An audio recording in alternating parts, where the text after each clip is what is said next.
natin dito mainit. So, unti-unting mawawala yung yelo.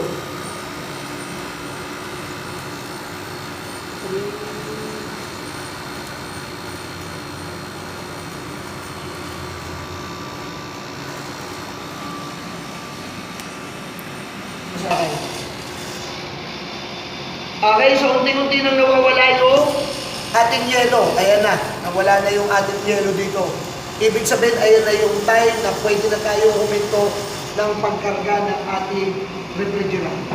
So, tataas natin yung ating, ano natin dyan.